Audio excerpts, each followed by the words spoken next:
ሴቶች አፍቃሪ መሆንን ልስልስ መሆንን አይፈልጉትም። ይልቅ አደገኛ መሆንን አውሬ መሆን መቻልን ነው በአንተ ላይ ማየት የሚፈልጉት። ሴት ልጅ አደገኛውን፣ ኃይለኛውን፣ ፍርሃት የለሹን ብረቱን ወንድ ማየት ትፈልጋለች። ያን ሰው ነው በወንድ ልጅ ላይ መመልከት የምትፈልገው እንጂ እወድሻለሁ፣ እሞትልሻለሁ የሚላትን አይደለም። ለዛ ነው የምትፈትነ፣ ለዛ ነው የምትፈታተነ። ያን ብረቱን ወንድ ለመመልከት ስትል፣ ያን አይበገሬ ወንድ ለማየት ስትል፣ እሞትልሻለሁ ምናምን ብሎ የሚንበጫበጨው ወንድ ፊልም ላይ ሲሳካለት አይተሃል። ግን እውነተኛው ዓለም ላይ ጉዳዩ ይለያል። ሴቶች አደገኛውን ብረቱን ሰው ማየትን ያስቀድማሉ ከልስልሱ ከአፍቃሪ ሰው በበለጠ። ይሄ የማይካድ እውነት ነው። ታውቃላችሁ አንዳንድ ሚስቶች ሆን ብለው ባሎቻቸው እንዲመቷቸው የሚያደርጉ እንዳሉ ታውቃላችሁን? ለምን ብዬ ሳጣራ ወንድ መስሎ ይታየኛል የምትል አንድ ባለትዳር አውቅ ነበር። ይገርማችኋል፣ አንድ ብቻ አይደሉም። እንዲህ አይነት ሴቶች ብዙ ናቸው። ከባላቸው ልስልስነት ይልቅ ብረቱን አደገኛውን ስብዕናቸውን መመልከት የሚመኙ። ልብ በል፣ ወንጀለኛውን እያልኩ አይደለም፣ አደገኛውን እያልኩም አይደለም። እያልኩ ያለሁት መልካም ሰው እንደሆንከውላ አደገኛ ሰው መሆንም ቻለው። አንድ ወንድ እንደ በግ ልስልስ እንዲሁም እንደ አንበሳ ጠንካራ መሆን መቻል አለበት። አንበሳውንም በጉንም በልብህ ልታኖር ይገባል። አንበሳው መጥፎ ነው ብለህ ብታስወግደው ደካማ ትሆናለህ። ደግሞም በልብህ ያለው አንበሳ ውስጥ ያለውን በግ እንዲበላውን መፍቀድ የለብህም። ከበላው አንተ መጥፎ ሰው ትሆናለህ። አንበሳውም በግ የሆነው ስብዕናን አንድ ላይ የሚያስቻል አደገኛው እንዲሁም መልካም ሰው ትሆናለህ። እኚህ 7 የሳይኮሎጂካል አመለካከቶች በእርግጥም በሴቷ ዘንድ አደገኛ ብረቱን ወንዱን ሰው ሆነ እንድትታይ ያደርጋታል። እነዚህን 7 ነገሮች ከተገበርክ በእርግጥም አንተ ያና ይበገሬ ወንድ ነህ። እሷም ስታፈቅርህ፣ ስታደንቅህ፣ ስትወድህ እንዲሁም ስታብድልህ ትኖራለች። ከአንተ 3 ነገሮችን እፈልጋለሁ። ይህን ቪዲዮ ላይክ አድርገህ ጀምር። የሰብስክራይብ እና የደወል ምልክቱን ተጫን። በተጨማሪም ፍቃደኛ ከሆንክ ይህን ቻናል በሱፐሮች እንዲሁም ሜምበርሺፕ አባል በመሆን ሰፖርት አድርግ እና ቪዲዮውን ጀምረው። አንደኛ፣ ተለጣፊነትህን ግደል። አብዝቶ መፈለግና መለጠፍ እንደ መለመን ይቆጠራል። በጣም ፈላጊ ከሆንክ አንተ ለማኝ ነህ። ይህን ወቅ ለምን አልደወልሽልኝም? ለምን ቴክስቴን አልመለሽም? ታፈቅሪኛለሽ ወይ? አሁንስ ትፈልጊኛለሽ? አንቺ ማለት ህይወቴ ነሽ ምናምን የመሳሰሉ ሐሳቦች የፍቅር ሊመስሉ ይችላሉ፣ ግን ልመና ናቸው። ልመና እንደሆነ ነው የሚቆጠሩት በሷ ዘንድ። በተለይ ይሄ ነገር ከአንተ ሳይድ ብቻ ከሆነ እርግጥ እንዲህ የምትልበት ጊዜ አለ። ግን መጠንቀቅ የሚገባ ነገር እንዲህ ማለት ተለጣፊ እሷ ላይ ጥገኛ እንደሚያደርግ አትጠራጠር። እሷ ላይ ጥገኛ እንደሆንክ እንድታውቅ አታደርግ። ይህን አስምርበት። ታፈቅራታለህ አውቃለሁ፣ ግን ሙሉ ለሙሉ ፍቅርን አታሳይ። አንዳንዴም ዋጥ ማድረግ አለብህ። በየሰዓቱ መደወል የለብህም። በእያንዳንዱ ነገር እሷ ጋር መሄድ የለብህም። እሷ ጋር መለጠፍ የለብህም። እሷ ላይ ጥገኛ መሆን የለብህም። አንቺ በህይወቴ ካለሽ ደስተኛ ነኝ። አንቺ ከህይወቴ ብትወጪም አዝናለሁ፣ ግን ህይወቴ ይቀጥላል የሚል አመለካከት በአይምሮ ቅረጽ። ይህ አመለካከት ራስ ላይ ጥገኛ እንድትሆን ያደርጋል። እሷም ልክ ምድር ፀሐይ እንደምትዞር በአንተ ዙሪያ ትዞራለች፣ ታከብራለች፣ በአንተ ዘንድ ጥንካሬን ታሸታለች። ያኔ የብረቱን ሰው በአንተ ዘንድ ታያለች። እመነኝ፣ ይሰራል። ተለጣፊ አትሁን። ሁለተኛ፣ መሪ መሆን አለብህ። መወሰን አለመቻል መንፈሳዊ ደካማነት ነው። መወሰን ማትችል ከሆነ ሴቷ ደካማ ወንድ እንደሆንክና መምራት እንደማትችል ነው በአንተ ላይ መታሸተው። ሴቶች ልክ ፓሴንጀር ሲት ወይም ጋቢና ላይ መቀመጥን ይመርጣሉ። በህይወት ጎዳና ላይ እነሱ ከመሪው ጋር መታገል አይወዱም። የሚፈልጉት ጋቢና ላይ ተቀምጠው ወንዶቻቸውን መከተል ነው። ያን ነው የሚፈልጉት። ስለዚህ ወንዶቻቸው ጎበዝ ሹፌሮች መሆን አለባቸው። መንገዱን ማወቅ፣ አቅጣጫውን በራሱ መምረጥ እንዲሁም በብቃት መንዳት መቻል አለበት። አስቡት፣ ያ መሪ ሹፌር ምን ማድረግ እንዳለበት ሲጠይቃት በዚህ ወንድ አትተማመንም። ይገለብጠኛል፣ ገደል ይከተኛል ብላ ነው የምታስበው። አንተ ወንድ ነህ። መወሰን፣ መምረጥ እንዲሁም መምራት መቻል አለብህ። ሴቷም በምርጫ ትስማማለች። ትከተልሃለች። ምን ማድረግ እንዳለብህ ወስን፣ መሪሁን መምራት ቻል። ሴቷም ትከተልሃለች። ልብ በል መሪሁን ስለ ጨቋኙን አይነት እያልኩ አይደለም። መልካም መሪሁን። በራስህ በመተማመን ወስን።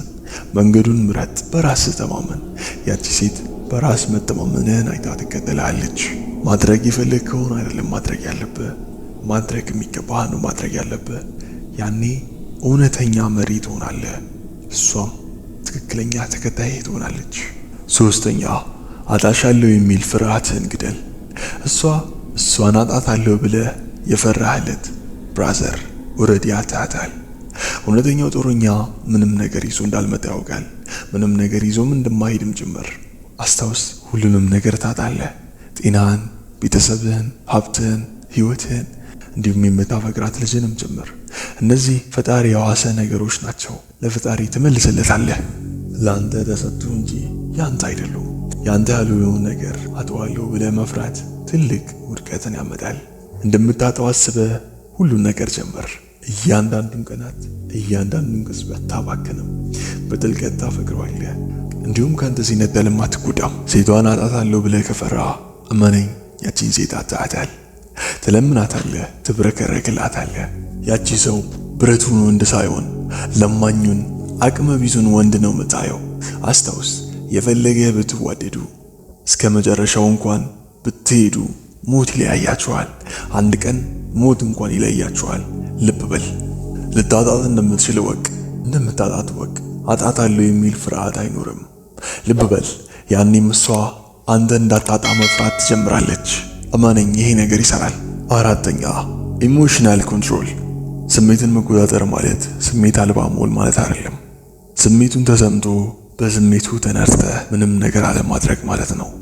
እመነኝ፣ ስሜታዊ መሆን ማለት በዚህ ጨዋታ መሸነፍ እንደማለት ነው። ወንድና ሴት ከሚለያዩበት ዋነኛ ነጥብ መሃል አንዱ ይህ ነው። ሴቷ ስሜታዊ ናት፣ ወንዱ ደግሞ ምክንያታዊ ነው። ወንድ ልጅ ስሜታዊ ሆኖ ቢነፋረቅ ወይም ቢበሰጫጭ፣ ስሜታዊ ቢሆን ያልበሰለ ልጅ ወይም እንደ ሕፃን ነው የሚቆጠረው፣ አልፎም እንደ ሴት። ስለዚህ በስሜት ላይ ልትሰለጥን ይገባል።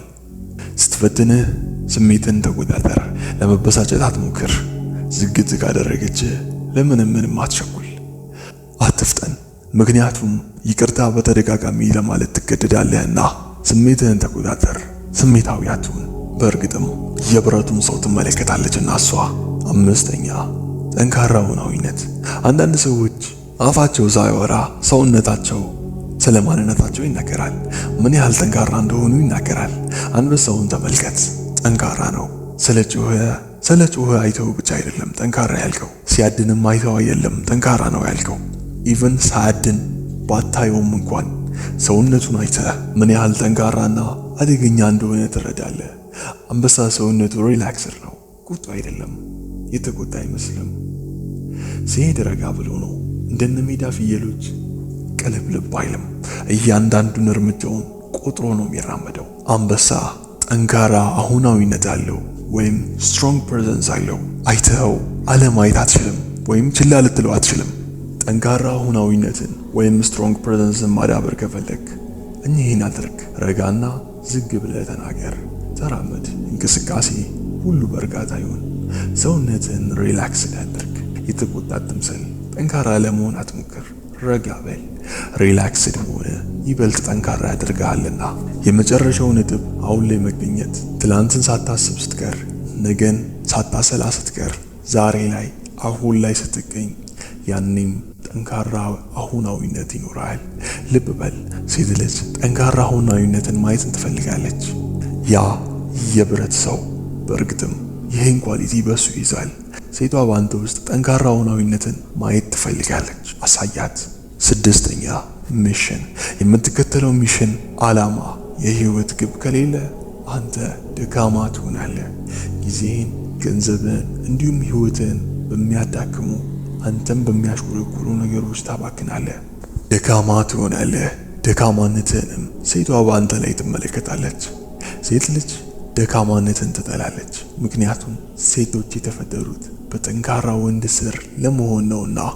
ዓላማ ከሌለ አንተ ጥርስና ጥፍር የሌለው አንበሳ ነህ። አንበሳው አንበሳ ተብለሃል እንጂ አንበሳ አይደለም። አንዷ ፍየል መታ በጥፊ ትጥልሃለች። ልብ በል፣ የምትከተለውን አቅጣጫ ስታቅ ሴቷም ልትከተል ፈቃደኛ ትሆናለች። ዓላማውን የሚያስቀድም ወንድ ትመርጣለች። በሴቶች ዘንድ ተመራጭ ነው። ኢማጂን አንድ ጦረኛ ወንድ ሄዶ እርሻ ማረስ ወይም ሀገር በመጠበቅ ፋንታ ወጥቶ ሳይሰራ ቀርቶ ከሚስቱ ጋር ቤቱ ተቀምጦ ከሷ ጋር ሲያወራ፣ ሲስቅ፣ ሲገለፍጥ እንዲሁም ከሷ ጋር ብቻ ቢሆን ኖሮ ያቺ ሴት የምታከብረው ይመስላል? ጭራሽ ወንድ ነው። ወጥቶ የሆነ የሚያደርገው ነገር ሊኖር ይገባል። ኢቭን ባህላችን፣ አስተዳደጋችን እንዲሁም ተፈጥሯችን ያስገድደናል። ሴቷ ከሷ በላይ ዓላማውን የሚያስቀድም ወንድ አከብረዋለች። ኢቭን ሽማግሌ ሲላክ መጀመሪያ ላይ የሚባለው እኮ ይወዳታል አይደለም። ምንድነው ስራው? ምን ይሰራል እኮ ነው የሚባለው። ባህሉም አኗኗራችንም እንዲሁም የሴቶች ተፈጥሮ ወንድ ልጅ ዓላማውን ከሴት ሊያስበልጥ ይገባል ይላሉ። ዓላማህን ከሷ ካስበለጥክ እሷንም ዓላማህንም ታሳካለህ። ዓላማህን እሷን ካደረግ ዓላማህንም እሷንም ታጣለህ። 7ኛ ስታንዳርድ። የራስህ ስታንዳርድ ካለ አንተ እንደ ጨቅላ ወንድ ሳይሆን እንደ አዋቂ ወንድ ነው የምትቆጠረው። ስታንዳርድ ማለት ምርጫ እንደማለት ነው። የምትፈልገውን ማወቅ፣ ማትፈልገውን ማስቀረት፣ እንዲሁም እንዲነካብህ በማትፈልገው ነገር መደራደር አለመቻል ማለት ነው። ይሄ ስታንዳርድ ይባላል። እምቢ ማለት ትችላለህ። ሴቷ ልታስገድድ አትችልም። ለራሱ ቦታ እንደሚሰጠው ትቆጠራለህ። ሴቷ ይህን ነገር በአንተ ላይ መመልከት ትፈልጋለች። ይህን ልብ በል። አንዳንድ ወንዶች እሷን ላለማስከፋት፣ ላለማስደበር ማይፈልጉትን ነገር ያደርጋሉ፣ ማይወዱትንም ነገር ያደርጋሉ። ይህም እሷን አያስደስታትም፣ ይበልጥ ያናድዳታል እንጂ ቋምህን አሳያት። ስታንዳርድ ይኑርህ። ያቺ ሴት ምርጫዋ ነህ። አዘጋጅና አቅራቢ እኔ እስክንድር ነበርኩ። ይህን ቻናል ሰፖርት በማድረግ የምትፈልጉ ሜምበርሺፕ ጆይን ማለት ትችላላችሁ። ሱፐሮችን በመላክ ማበረታታት ትችላላችሁ። ይህ ሀበሻን ያሰለው ምንጊዜም ቢሆን እውነት እና ምክንያታዊነት